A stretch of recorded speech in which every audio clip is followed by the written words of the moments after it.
coming in, your stress hormone, which is increasing if you're not getting that quality sleep, which then causes even more problems. I think most people know that cortisol, the stress hormone, makes it hard to lose weight, right? There's Yeah. lots of people that are stressed all the time, and that can keep them from losing Welcome weight. back, you guys. I am here with another special guest, and I'm so excited to have you chat with her. We are going to be talking about sleep and specifically how various elements of your health, various things that you do can impact your sleep and how you can improve it so that you can actually start sleeping better sooner rather than later, maybe even tonight, depending on how early you're watching this.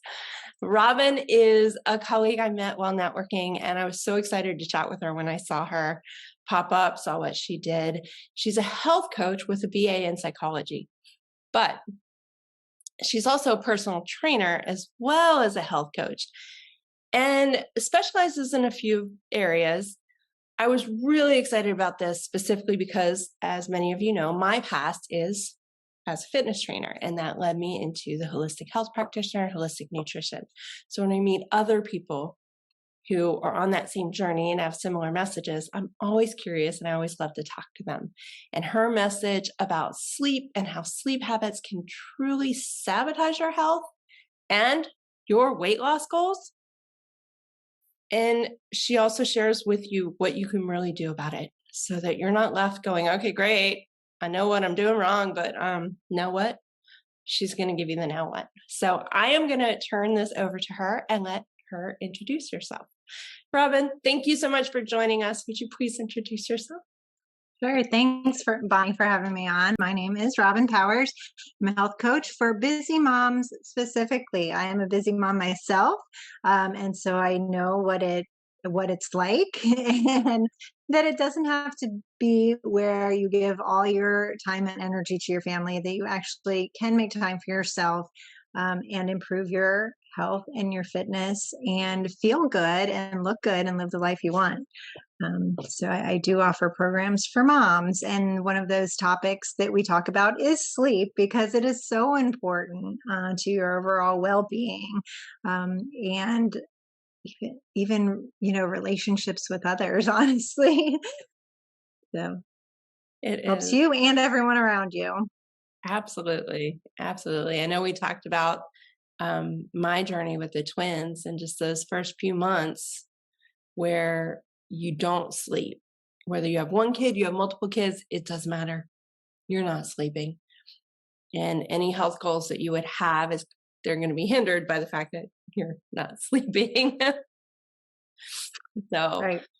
are there specific habits that you have run into often when working with your clients?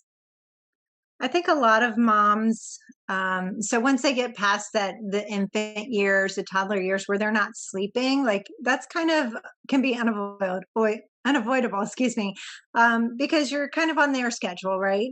But then as your kids get older and they sleep through the night, which I'm sure you're looking forward to, getting more sleep, moms tend to take see that time as like, okay, this is my time. I'm going to stay up late. I'm going to snack and binge Netflix and have my glass of wine, and I'm going to, or get, X, Y, and Z done because my kids are sleeping. And so this is my time. And yeah, it's great to have you time, but I recommend that it's not, you know, from midnight on. That should be your you time to actually get the rest because it really is so important. And, a lot of those things that you might stay up to do are actually even making getting where you want to be even harder. So I mentioned you know, staying up and snacking and having, binging TV. That's sitting and taking in more calories, and we're probably not eating, fruits and vegetables with, it's probably more fatty, sugary things that we're putting into our bodies right before we sleep, right? So that's one thing that first, you're sacrificing your sleep. Second, added calories, added fat and sugar. And then you're also eating right before you go to bed, which also affects how you're going to sleep. So it reduces your quality of sleep, and it makes your body focus on digesting that food while you sleep. So instead of flushing out toxins, resting, and healing, it's busy digesting. And so it really does affect that sleep that you get and your overall health. And then, moms that are like, I have to get X, Y, and Z done, while the kids aren't awake. You're probably not doing those things as well or as efficiently as you would if you did it with more sleep. If you've had the time to get that rest, you feel more focused, you're more organized, you could probably get done a lot less time and with a lot less effort than if you had just gotten to sleep in the first place. I agree. And I'm over here laughing because I fell into that pattern and have multiple times. They just turned 3. And the last couple of weeks, knock on wood, we've had a lot more sleeping nights than not sleeping nights. So it's a lot easier to process the idea that I can have me time that doesn't necessarily involve staying up till midnight. Because around here, stay up till midnight, but then one of the twins wakes up at 2 or 3 o'clock in the morning. And Keegan has this habit of screaming either the ABCs, his numbers, or whatever song seems to pop in his head. And the only person he doesn't wake up is his brother. Well, I guess that could be a good thing, only having one awake. One of us is instead of getting 2 sleep. awake. Yeah. So it's definitely a bad habit to fall into, because I do notice those are the times after a couple of days of that, everything in my body gets puffy and nothing fits. And it only takes a couple of days. Yeah, and it's maybe something a lot of people aren't even thinking about. They don't make that connection between I haven't had enough sleep and I just feel blah, and your body's just not feeling like it should, because like I said, you're not getting that quality sleep that lets your body heal and reset and refresh. That's what sleep is for. And so if it's not working properly, then you're not going to feel good. Mm-mm. No, and your cravings get so thrown off, which is that cycle. Yep, your hormones change when you don't get enough sleep. If you don't, or not enough, or not good quality sleep. So you might think you're getting enough. You might say, I slept 9 hours, but I still feel horrible. Well, there's some things that you might be doing that actually is affecting the quality of sleep. And so even if you don't realize you're waking up, you're still getting the interrupted sleep. Yeah, that's definitely an issue. Especially, you don't sleep well and then you turn around and you need energy. So your body's going to crave carbs. And our brains revert back to comfort foods from when we were kids, which is never a healthy thing, not normally. And so it's a bad cycle to get into. And then that Right. Yeah. Your hormones completely change when you don't get that sleep. You talked about the cravings, right? So ghrelin, which is your hunger hormone, yeah. increases with not enough sleep. So now you're getting these cravings for, again, not like the broccoli and the carrots and the kale or whatever. You're craving the sugary, fatty foods. And when you're tired, it's hard to resist those things too. Right? Your inhibition's lower. So now like you're craving them and you're giving in to that feeling because you just don't, you're feeling like it's fine. I just need to do what I need to do. Or, I need that sugar boost to help me stay awake throughout the day. And then your leptin decreases, which is your hormone that helps you feel satisfied and full. And so now you're craving things and you're also not feeling full as fast. You're not feeling satisfied as fast. So you're eating more and more of those things with the lowered inhibitions. And then you have cortisol coming in, your stress hormone, which is increasing if you're not getting that quality sleep, which then causes even more problems. I think most people know that cortisol, the stress hormone, makes it hard to lose weight, right? There's lots of people that are stressed all the time, and that can keep them from losing weight. Even if they're eating well and exercising, it can be a problem. Your body is in the fight or flight. It's like, I need to hold on to this because I'm going to have to take action here and fight or flight, right? So, I mean, it's a natural body response, but it's not helping you get where you want to be. Right. Right. And then you feel guilty for eating, and then it's more stress and it just piles on, and it's this endless cycle. Or you're, going for like the sugar or the caffeine to boost your energy. And you have that caffeine, throughout the day, and then you can't get to sleep at night. So it creates that cycle again. Or you eat the sugar and then you get this, nice boost initially. And then an hour or two down the line, because it was sugar and not something that naturally energizes you, for the long run, you crash. Um, and then you're back to like, okay, what can I do to boost this energy? Or you just you're not productive, and it's hard to get through your day. Yeah, it really is. And it makes things like losing weight and the drive to lose weight exceptionally difficult. You had said something in one of our talks about how losing weight doesn't mean starving yourself or feeling deprived. And I love that message. It's something that I like to share with everybody. Health doesn't mean deprivation. It doesn't mean starvation. Yeah, that just really makes it harder, because as soon as Really, you say you can't have something, that's what you're thinking. All the time. You're like, well, I can't have it. And then here comes the stress again, you know?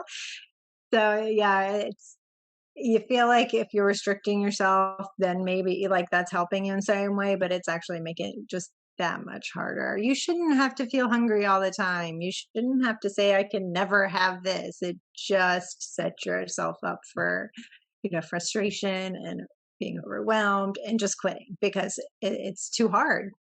So really, that's why I think, I tell a lot of people, if you're going to do one thing, get enough sleep, because it removes those blocks for you. It can remove the cravings. It can remove the stress hormone. It can help you stay focused and organized and do the things that you had planned to do. Because if you're tired and you don't feel like working out, or maybe you still work out, but then you don't really give it your all because you're tired, or like, oh, I didn't meal plan or meal prep because I'm just too tired. It's hard to stay on track with the things that you say you're going to do if you just feel too tired to do them. So I'm like, if the one thing only, you're going to do one thing, you're just going to get enough sleep. I could not agree more. Do you have a couple of like first steps, anything that you would recommend, step one, step two, step three, things that someone could get started with if they're not sleeping well? I mean, honestly, it depends on the person and kind of what their struggle is. Mhm. Um, I talked about moms who just have made the decision to like, I'm going to stay up because this is my time, or, I'm going to do this while I sleep. And I was that person. I was the person like, I'm staying up because this is my time. This is the only time I get. But once I figured out that it wasn't really helping me, that wasn't serving me, and then I need to change that, stop that cycle. Like, okay, I'm just going to go to bed a half an hour earlier tonight, and the next night, and the next night. And when that feels good, okay, I'm setting it back another half an hour. It doesn't have to be, okay, I'm going to bed 3 hours earlier tonight. That's hard. That is a big adjustment to make. And you're probably going to do it a couple nights and then be like, this is, even though you might feel better, we're like, wait, I know I need my time, But if you just do it in little increments, half an hour at a time, or if you can swing an hour, great. Set an alarm an hour before you want to be in bed that lets you know, okay, this is the time that I need to wind down.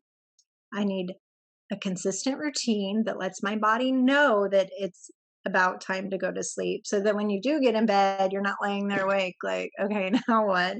Because you've taken that time, your body knows, okay, it's sleep time. I'm going to sleep now. So I think for people that have just chosen to stay awake, like, this is what I do, just setting the reminders and making the conscious decision Mhm. to say, this is the time I'm going to go to bed. If you were having trouble falling asleep, like you've already said, okay, I'm going to bed at this time, but you're just having trouble going to sleep once you get there. So consistent bedtime, yes. Consistent routine, yes, so that you're always doing the same things. Other things could be like things that calm you, things that kind of let you rest. Takes some deep breaths, inhale, exhale, for sit there and do that for 5 minutes or just 5 times, that might be enough. Do a little gentle stretching.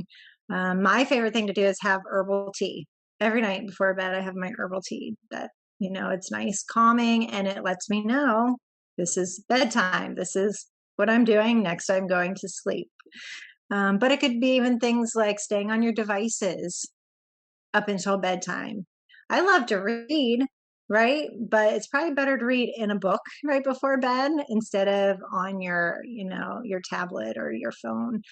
Because those blue lights really interrupt your circadian rhythm and it makes your body think it's daytime, it's time to be alert. And so you might have trouble actually falling asleep or getting sunlight during the day. Make sure you're not cooped up in a room with no light all day because then your body doesn't know when it's day and when it's night. So get that natural sunlight. Even if it's cold, sit by a window. You don't have to actually go out there, although I do recommend going outside once a day. But if you just can't, make sure you get some light at least from a window so your body doesn't get confused. So those are some of the things that I recommend. I noticed one thing with the boys that I didn't connect the two before they were born, is having that ritual at night, having something that you do, some things that you do each and every single night. Just like what we do with the kids is when we're teaching them to sleep by themselves is we have this thing that we do every night we do with them. It's bath time, it's brush your teeth, it's read a book. It's if you want water, we'll get you water, but it's those things in succession. And for adults, we're no different. And it's not necessarily something I would have told you 5 years ago. One thing I did notice, we recently got switched from Android to Apple, and their health app. I always play with the apps and I always go into all these different programs. I'm very curious about what's in the world. So I went into their app. There's a sleep setting now that you can set up. So if you want to fall asleep by 11, it will have you designate a time that you want to start your wind down is what they call it. And it sends you a notification, which has been tremendously helpful. If I don't have reminders, I'm not gonna. I know. And you say Apple, and that's fine. And if you have that, but you can do the same thing on your Android phone. If that's what you have, that's what I have. And you can set a reminder, on your calendar, whatever, and it chimes in, you check it, it says your bedtime is such and such. Get ready. Absolutely. I didn't even think to look when I had the Android. And when we switched over, it's one of those checklist items. It makes you go through each and every one. And when I had an Android for so long, I didn't even think to look or to even just set it in my calendar. And you can set it in your calendar. So it's every single night. And you set it and you forget about it. Yeah. And of course, there's going to be some exceptions. We don't live a very strict life most of the time where we're doing everything exactly planned and scheduled. Things come up, right? Right. Maybe you have sick kids, right? Like that happens. That's life. You get back on track when you can and you recover from that. It's not going to ruin your life if there's one late night here and there. But the point is to make it as consistent as you can. When you can get to bed at a decent time and have enough sleep and feel rested in the morning. But we're all going to have our days where it's like it just didn't happen for whatever reason. And that's okay. You start from where you are. You don't look back. You don't feel guilty. You move on from there. Exactly. I love that message. That should be put in neon in so many of our houses. As a reminder. Yep. So I love that you focus so much on health and having it be something that is just part of your day-to-day life that you just incorporate in. For not necessarily new moms, but maybe just busy women Because there's one of the things I used to do is I used to travel for work, so I was never at home. Um, and I mean, I had a dog, so it wasn't like I had a family or anything like that, but I was never at home. I was working an obscene amount of hours. Do you have any suggestions for creating some sort of a routine when your life is always in a different city every couple of nights? In the inconsistent life. Yeah. um, I think you can still create routines no matter where you are. Personally, like I said, I have a glass of herbal tea. Tea is easy to pack, right? Very. I bring my little bag of my teas that I like to have. I stick it in my purse or my suitcase, my laptop bag, whatever. It can go camping. It can go, you know, take it wherever I go. And most of the time, wherever you are, it's easy to get a cup of hot water, right? So you have your tea, you can have a book. I mean, those things maybe don't seem appealing to everybody, but no matter where you are, you can do some deep breathing, you can do some gentle stretching. So I encourage you to pick simple things in your routine that you can do anywhere, Love that. right? So it shouldn't be based on where you are. Should be something where you don't need any equipment or very little, like inside a tea bag, pretty easy to pack and take with you. It doesn't have to be complicated, simple little things. It's getting off your devices an hour before bed. You can do that anywhere, right? Absolutely. Absolutely. I have a lot of half my clients are very busy moms, and the other half are in a different city every couple of nights. So, and it's something that I can resonate with from a travel perspective. So it's good to hear from other people suggestions and tips. One of the things I recommend for everybody is lemon ginger tea in the morning. And I specifically use the word tea because half of them are traveling. So lemon ginger tea bags. Right. Yeah. It's not as easy to pack the lemons and the fresh ginger and get that all prepared every morning if you're in a hotel or a different city every day. But packing the tea bags of lemon ginger tea, pretty simple. You have the coffee Mhm. makers in the room. Don't put the coffee pot in it. Run the hot water. There's your tea. There you go. And most hotels, at least the ones I've been in the last year, majority of them have had a variety of teas available in their lobby. Mhm. So they have the herbal teas, they have the caffeinated, and they have the decaf, and they have the lemon ginger and a whole slew of them. I've Oh, learned some. nice. So it's a nice change of pace from when I was traveling for work. Um, Yeah. That is really nice. It's already provided for you. yes. Save the stash in your suitcase. Yeah. Right.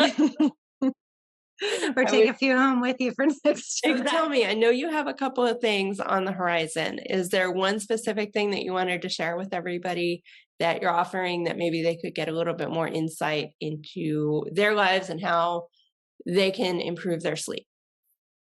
I'm currently offering free coffee chats. You could spend a half an hour because I know that sometimes we think I'm doing all the right things, I'm eating right, I'm exercising, all the time, but I'm just not getting where I want to be. I still don't feel good. I don't this my life doesn't feel right, my body doesn't feel right.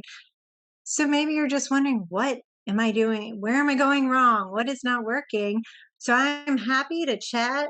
Um, the moms out there who are feeling that way and see where it is that you might be getting stuck.